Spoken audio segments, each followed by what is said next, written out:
corte longitudinal. ¿Ya? Entonces el vertical, ¿verdad? Tengamos en cuenta que esta es nuestra carretera, ¿verdad? Yo mi alineamiento horizontal que vamos a ver ahorita, voy a diseñar este tramo recto visto en planta, ¿verdad?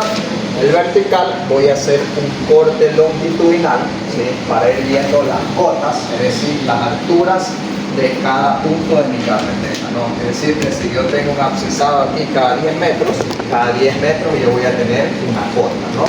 Y por último, el diseño transversal va a ser un corte transversal al eje de nuestra carretera, ¿no? Entonces, como que cortáramos nuestra carretera aquí, ¿verdad? Y ahí en cambio vamos a ver un tema que es el diagrama de Mason, ¿no? Entonces estamos claros, el alineamiento horizontal, ¿cómo va a ser la vista de mi carretera? En planta, ¿verdad? Yo al ver mi carretera en planta, ¿verdad? Imaginémonos que esta es nuestra carretera, ¿no? Esta pista del aeropuerto. ¿Qué ustedes visualizan viendo en planta? ¿Qué tipo de figuras geométricas o elementos geométricos tenemos ahí? Tenemos una recta, ¿verdad? ¿Qué más tenemos ahí? Curvas, ¿verdad?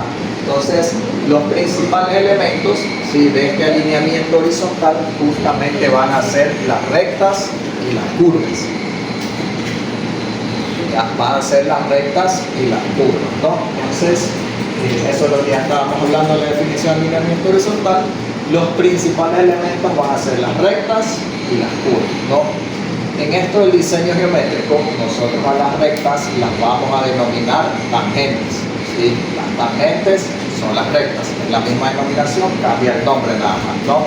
Tangentes son la parte recta de nuestra carretera, ¿no? Y vamos a tener las curvas, ¿sí? Las curvas únicamente no va a ser un tipo de curva, no vamos a tener diferentes tipos de curvas. La primera va a ser la circular, que es la más sencilla, ¿ya? Y la siguiente va a ser una curva compuesta, una curva de transición o curva espiral, ¿sí? Recibe algunos nombres, ¿no? Entonces, ¿qué ocurre? Aquí tenemos dos rectas, ¿verdad? Tenemos desde el punto A hasta el inicio de la curva y desde el fin de la curva hasta el punto B, ¿ya? Entonces, dependiendo, ¿verdad? El tipo de recta que tengamos, la topografía del terreno, nosotros vamos más adelante a determinar si vamos a usar una curva circular o una curva con transición, ¿sí? ¿Qué creen ustedes que significa una curva circular con transición? ¿Qué se les viene a la mente? ¿Qué creen que sea eso? Tengamos en cuenta que la circular es simplemente, yo tengo mi punto de origen, un radio, ¿verdad? Y dibujo parte de la circunferencia para empatar las dos rectas. Pero ¿qué ocurre con la circular con transición? ¿Qué podría ser eso?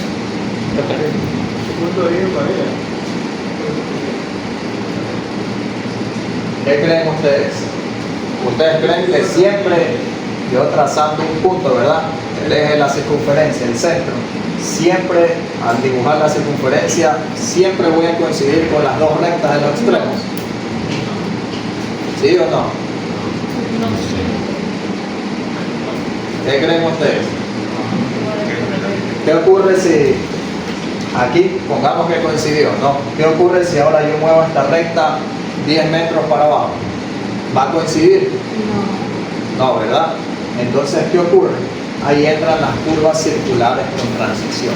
¿Qué significa eso? Que son curvas compuestas, ¿sí?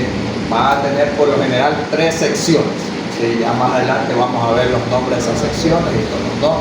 Pero sí quiero que tengan claro esto, ¿no? ¿Cuáles son los elementos principales del movimiento horizontal?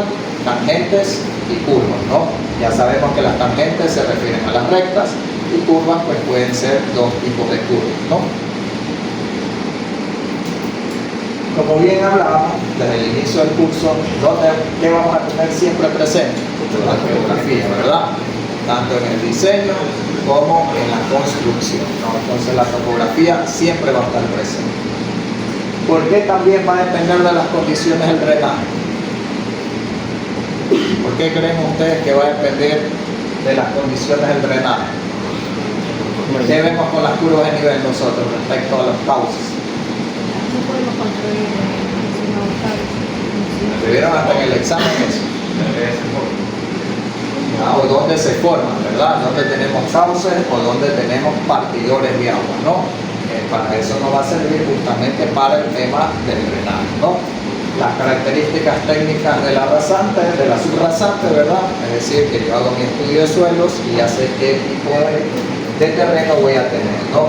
Potencial de los materiales locales significa pues el potencial si yo tengo que hacer excavación, si ese mismo material me puede servir para rellenar un área, ¿verdad? Que tengo que subir su nivel, ¿no? Entonces, esos son los principales elementos, en este caso para el alineamiento horizontal diseñado, ¿no?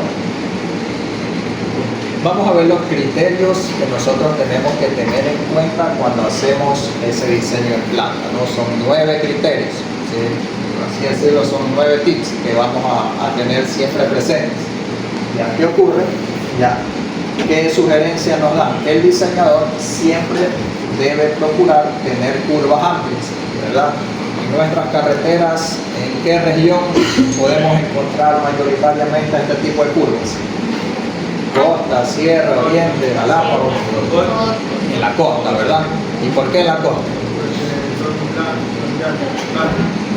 Tenemos, ¿verdad? Mayoritariamente terrenos planos, ¿verdad? No planos totalmente, pero que sí nos permiten realizar este tipo de curvaturas, ¿no? ¿Y ustedes creen que aquí podríamos hacer ese tipo de curvaturas? No. ¿Seguro? No se puede. Segurísimo. Mucho esquiva. Hasta que va a ganar más. De poderla podemos hacer, obviamente, ¿no? Pero el costo, ¿verdad? Si a lo mejor construir esa carretera me costaba 5 millones, ¿verdad? Y ahora yo quiero por ahorrarme a lo mejor esta curva y esta curva acá, ¿verdad? Ya no va a valer 5, sino que va a valer 20 millones de dólares. ¿Y por qué creen ustedes que se incrementó el valor? Hay que rellenar un gran volumen de material, ¿verdad? Estamos hablando de que ahí habrá un abismo, no sabemos de cuántos metros, ¿verdad? Entonces habrá que rellenar, habrá que estabilizar, ¿verdad? Todo el material. Entonces es una obra de ingeniería extremadamente costosa, ¿no? Entonces de poder hacerlo, obviamente se pudiera hacer, ¿no? Pero en este caso el factor económico no es nada recomendable, ¿no? Entonces por eso en nuestras carreteras tratamos de seguir siempre la forma de la montaña, ¿no? Esto es donde tenemos principalmente nuestra sierra ecuatoriana, ¿sí? Entonces, ese es el primer criterio, ¿no? Tratar de tener curvas amplias, ¿no? ¿Cuál sería la excepción? Terrenos montañosos, ¿no? En nuestra sierra ecuatoriana es muy complicado. Ya, esto aquí va de la mano con eso, ¿sí? Nos está hablando de grandes radios justamente relacionados con el primer criterio, ¿no? Porque si yo tengo una curvatura amplia, ¿qué significa? Que también voy a tener un radio bastante grande, ¿no? ¿Verdad? Nos damos cuenta dónde está el origen de esa circunferencia, ¿no? Entonces, aquí por ejemplo, estamos viendo un ejemplo, ¿no? Aquí tiene esta curvatura es amplia y esta curvatura es extremadamente corta, ¿verdad? Si nos damos cuenta, el tamaño del radio prácticamente que duplica lo, ¿no? Entonces, siempre que sea posible todo el terreno, debemos de tratar de tener una curvatura bastante amplia, ¿no? Siempre debemos buscar consistencia en el alineamiento, ¿no? No deben colocarse curvas cerradas en tangentes largas. ¿Qué quiere decir? Si ustedes van en cualquier vehículo, ¿verdad? En una recta, ya llevan 5 kilómetros en una recta, ¿ustedes qué esperan al final de esa recta encontrarse? ¿Una curvatura amplia o una curva cerrada en amplia? ¿Por qué? ¿Ustedes a qué velocidad irían aquí? Pongamos 100 kilómetros por hora, ejemplo, ¿verdad? Ya no la realidad que iría más allá. Entonces, pongamos que van a 100 kilómetros, ¿verdad? Como es una recta tan larga, ¿sí? Visualmente, ¿verdad? Yo no espero bruscamente hacer un cambio, ¿verdad? De velocidad tan grande, ¿no? ¿Por qué? Porque si yo tengo una curvatura cerrada, ¿qué significa? Esa curvatura la tendré que coger a 20, 30, 40 kilómetros por hora, ¿verdad? Es una diferencia bastante grande, ¿no? Entonces, siempre tenemos que tener en cuenta más que todo en caminos desérticos. Ya, por ejemplo, en Perú, ya Perú tiene desiertos, bastante desiertos, es muy común, incluso esa foto justamente de Perú. Ya, entonces ellos tienen bastante esta situación, ¿no? Debemos evitar cambios súbitos en las curvaturas, es decir, pasar de amplia a cerrada en un tramo tan corto. ¿Ya? Entonces, si ustedes se dan cuenta, venimos En la curva amplia, ¿ustedes qué creen? ¿Yo podré mantener mi velocidad que vengo aquí en una curvatura amplia? Si ustedes van a la playa, ¿verdad? Y a la costa, en la curva, ¿ustedes van a la velocidad o siguen a la misma velocidad? Amplia así, cerrada. Ya seguimos a la misma velocidad, ¿verdad? Como tenemos una curvatura amplia, venimos a la misma velocidad, en el mismo caso, no podemos, no debemos colocar una curvatura cerrada con una transición, es decir, un espacio tan pequeño, ¿verdad?, entre las dos curvaturas, ¿no? Entonces siempre, ya vamos a ver qué distancia prudencial, ¿no? Debe evitarse cualquier reversa brusca en la alineación. ¿Qué ocurre ahí? Hay contracurva. ¿Qué ocurre? Yo estoy girando a la derecha, ¿verdad? E inmediatamente tengo que girar a la izquierda. No hay visión de los carros. Entonces, si nos damos cuenta, esta curvatura no es tan amplia, ¿verdad? Pero tampoco como para bajar drásticamente la velocidad, ¿verdad? Yo puedo venir a velocidad, pero me voy a topar con otra curvatura prácticamente que... Exactamente, ¿no? ¿Y dónde podemos encontrarnos eso? ¿Qué región? La sierra, ¿verdad? Ya, entonces también habrán sus excepciones, ¿no? ¿Por qué? Porque tenemos que adaptarnos al terreno, ¿no? Pero hacer eso en el llano, ¿verdad? Un terreno relativamente plano, pues no es nada recomendable, ¿no? ¿Por qué? Porque vamos a originar accidentes, ¿no? Si ustedes se dan cuenta, aquí hay una recta, ¿verdad? Entonces, esa recta no tiene que ser tan corta, ¿no? Siempre entre curvaturas, por más mínimo que sea, va a haber una recta que las va a unir. Entonces, mientras menos sea la longitud de esa recta, es más peligroso para el conductor. ¿Verdad? ¿Qué ocurre aquí? ¿Qué tienen aquí? Una curvatura a la izquierda, ¿verdad? ¿Qué tienen apenas termina la curvatura a la izquierda? Otra curva. ¿Y ustedes creen que pudieron haber hecho una recta ahí? Sí, ¿Hay el algún terreno plano. impedimento? No, el terreno plano. No, ¿verdad? No tenemos ningún cuerpo montañoso que nos impida, ¿verdad? Por lo menos no se ve acumulación de agua y prácticamente la carretera iría al mismo nivel, ¿sí? No habría ningún inconveniente. No tenemos ningún impedimento, ¿no? ¿Qué creen que ocurrió aquí con la persona que diseñó ese tramo? Diseñó la carretera.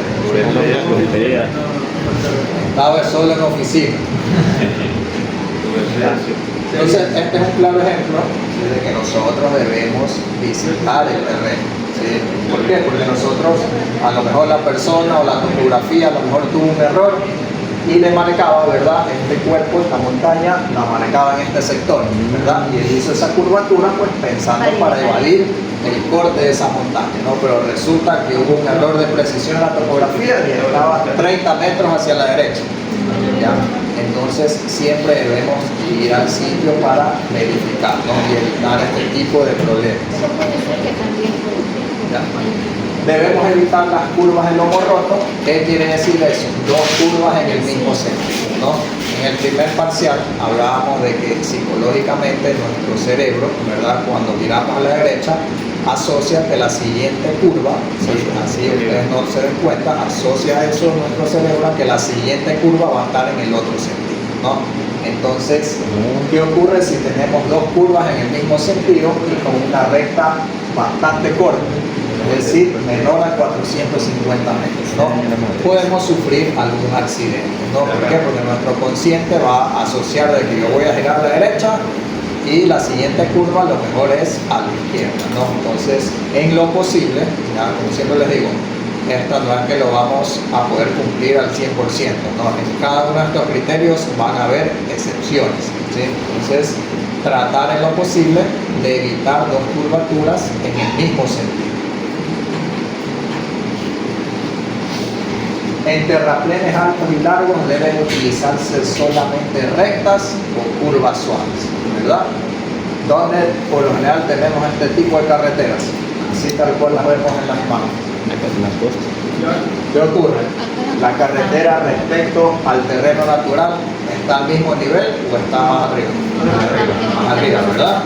Entonces aquí tenemos un terraplén, ¿no? ¿Dónde tenemos ese tipo de carreteras nosotros en el país? En la costa, ¿verdad?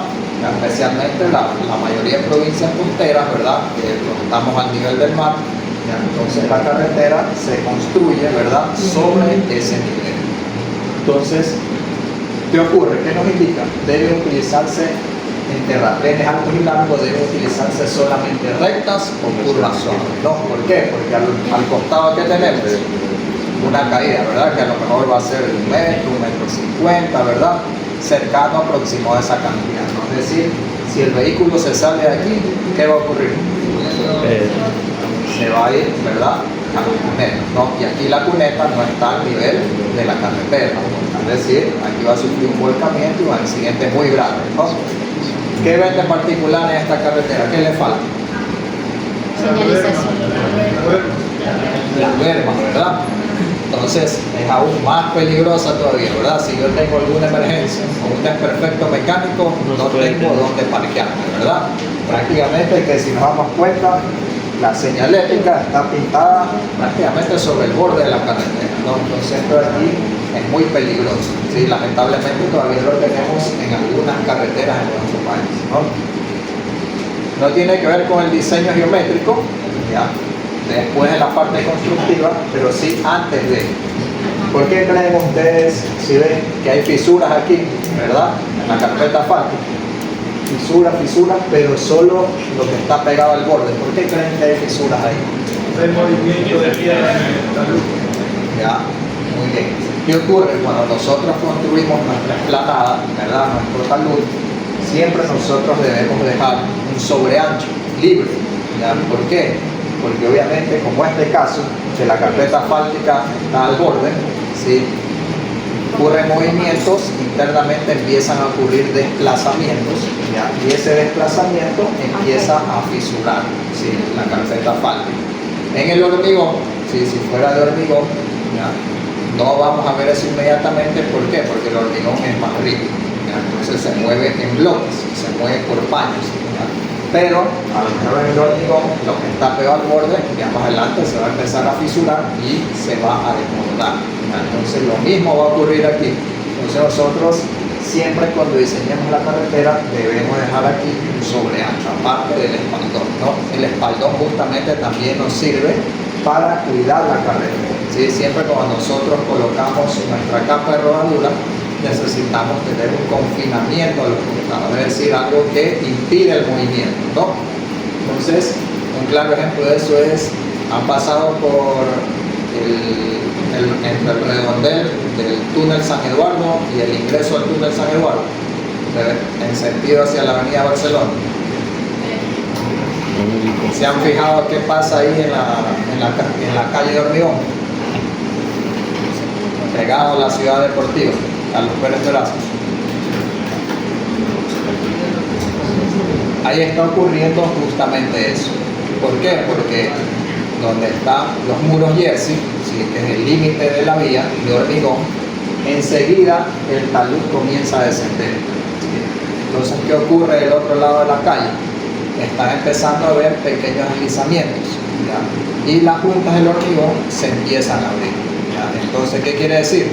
Que la vía, ¿verdad?, se está deslizando hacia un costado, ¿no? Entonces necesitan, ¿verdad?, una obra de contención para evitar que la carretera se siga yendo hacia la otra vía que está a un nivel mucho más bajo, ¿verdad?, y prácticamente se pierda, ¿no? Y una vía de hormigón es extremadamente cara, ¿no? Entonces tengamos en cuenta también ese pequeño detalle, ¿no? ¿Y qué ocurre aquí? ¿Qué ven en esta imagen? ¿Qué pasa cuando ustedes van en un tramo muy recto, ¿verdad?, totalmente recto?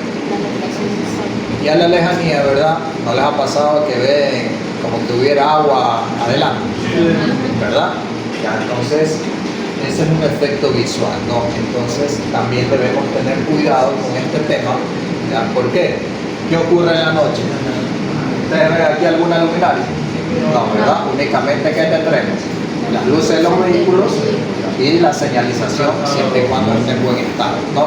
Entonces siempre debemos tratar a lo mejor de evitar rectas demasiado largas, ¿ya? O si ya tenemos rectas extremadamente largas, hacer áreas de descanso. Esa vaina que se ¿sí? pone en la Porque calle a que brilla veces con eso en la noche son como unos sí, cuadritos. puede cansar más de lo normal, ¿no? Y en el día nos van a crear esos efectos visuales y pareciera que ese camión tanquero que vaya adelante está pasando sobre agua, ¿verdad? Ahí en la imagen se ve. Esto ya lo hablamos, ¿verdad? Todos los cuerpos de agua los tenemos que cruzar transversalmente, ¿sí? No lo vamos a cruzar ni paralelo, ni en diagonal, porque me parece bonito. No. Siempre los debemos cruzar de forma transversal, ¿sí? Ahí no hay ninguna excepción. Siempre debemos buscar la manera de cruzar los cuerpos de agua de forma transversal. Esto ya tiene que ver, ¿sí?, con el conjunto de todo el diseño, el alineamiento horizontal con el vertical, ¿no?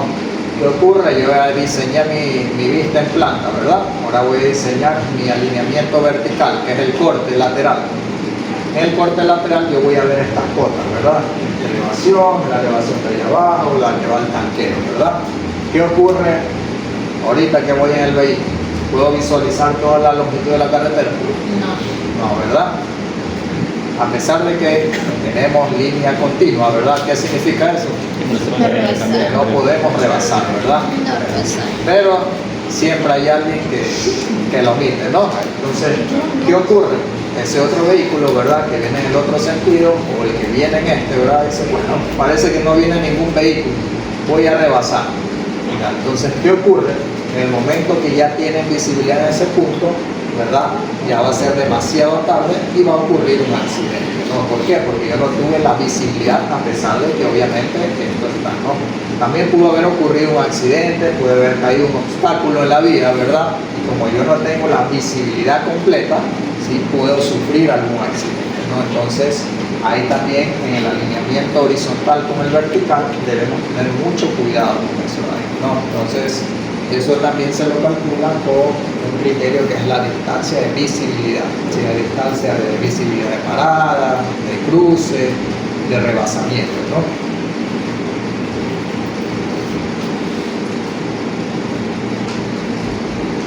Ya, ¿cómo hablábamos? ¿Qué eran las tangentes? Las rectas. Las reglas, ¿verdad?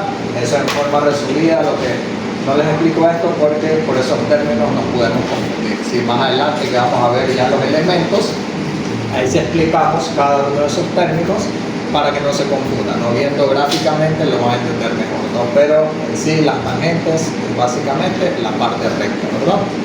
Y tenemos las curvas, ¿no? Aquí en este caso, ¿cuál tenemos? La curva circular, ¿no? Ya sabemos el concepto que significa una curva, un círculo, ¿verdad? Y en este caso, ¿qué nos está indicando? Que pueden ser simples o compuestos, ¿no? Entonces, en este caso, tenemos una curvatura simple, ¿no? Es decir, tenemos, vamos a llamarla curva circular como tal, ¿no? ¿Qué ocurre? ¿Verdad? ¿Qué tenemos? Una recta y tenemos otra recta, ¿no?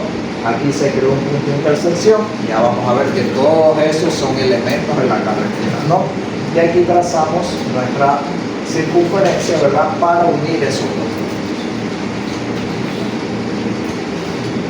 Vamos a ver el primer elemento, ¿verdad?, de nuestro diseño en el alineamiento horizontal, ¿sí? En este caso el grado y radio de curvatura, ¿sí?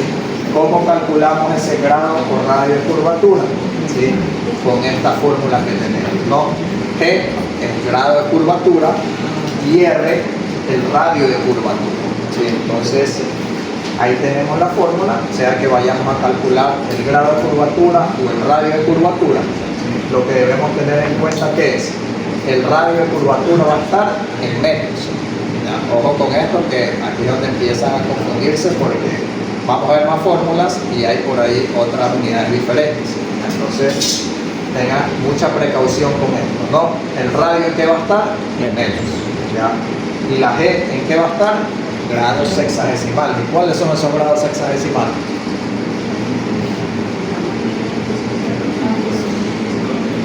¿Cuáles son? ¿Qué semestre están ustedes? Sexto semestre. Horas, minutos y segundos, ¿ya? Entonces, en sí nosotros usamos como grados, ¿verdad? Lo que normalmente llamamos grados, ¿no? Entonces, ya cuando veamos el ejemplo, vamos a ver cómo lo vamos a usar, ¿no? Entonces, en En este caso, grados hexagesimales, pues el grado común que nosotros usamos, ¿no?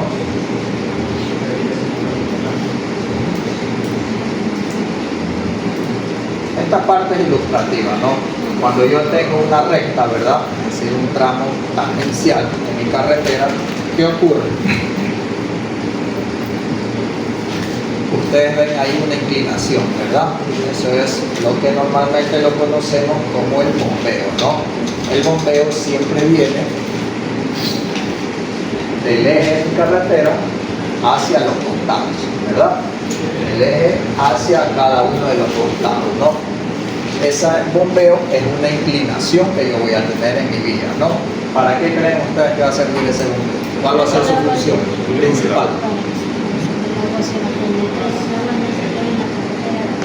Para que el agua no se quede en la carretera, no es decir que el agua escurra superficialmente hacia las cunetas o simplemente hacia el costado de la carretera, ¿no? Porque ¿qué ocurriría si mi carretera fuera totalmente recta? Ya, principal problema, ¿verdad? En nuestra época de lluvias se va a acumular el agua y eso que va a ocasionar que los vehículos disminuyan la velocidad, ¿verdad? Accidentes, ¿sí? Daños en los vehículos y daños en la capa de rodadura, ¿no? Porque así como el agua es nuestro amigo, en este caso también el agua es nuestro principal enemigo, ¿no?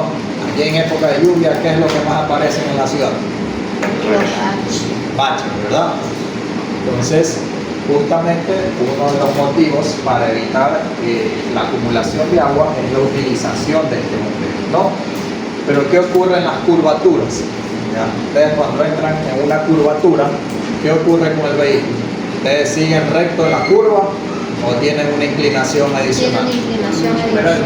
Tienen el peralte, ¿verdad? Ese peralte pues tiene una explicación física también, ¿no? Para igualar fuerzas, pues que el vehículo, la masa del vehículo, ¿verdad? No genere un volteo, ¿no? Entonces, con eso nosotros evitamos accidentes, ¿no? Es decir, que aquí, ¿verdad? Este bombeo se convierte en peralte, ¿verdad? Primero va a llegar a su nivel cero y luego se va a elevar sobre la vía, ¿sí? Y del otro lado, seguramente también vamos a tener una pequeña variación.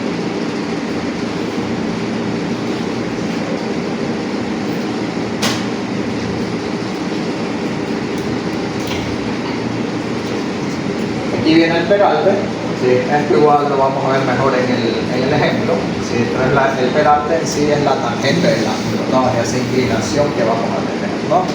Y aquí vemos tasas en porcentaje del peralte dependiendo, ¿sí? De las áreas, ¿no? Entonces, pero eso mejor lo vamos a explicar detalladamente ya con el ejemplo.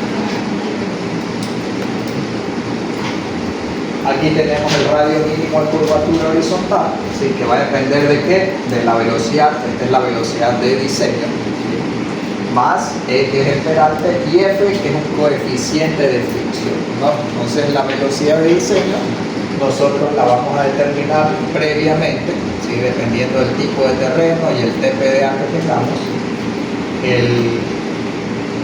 El peralte, ¿verdad? Ya también lo vamos a tener determinado previamente. Y el factor, el coeficiente de fricción lateral, nosotros lo vamos a sacar de este gráfico, ¿no? Aquí que tiene relacionado coeficiente de fricción lateral y velocidad de diseño, ¿sí? Es decir, un ejemplo, ¿verdad? Si mi velocidad de diseño es 70 kilómetros por hora, ¿cuánto valdría mi coeficiente de fricción? 0.15. ¿Sí? El coeficiente de fricción es adimensional, ¿sí? Es netamente numérico, ¿sí? Entonces va a depender de qué? De mi velocidad de diseño en kilómetros por hora, ¿no? Entonces con ese gráfico yo determino por mi coeficiente de fricción, ¿no? Este es para hallar el radio mínimo.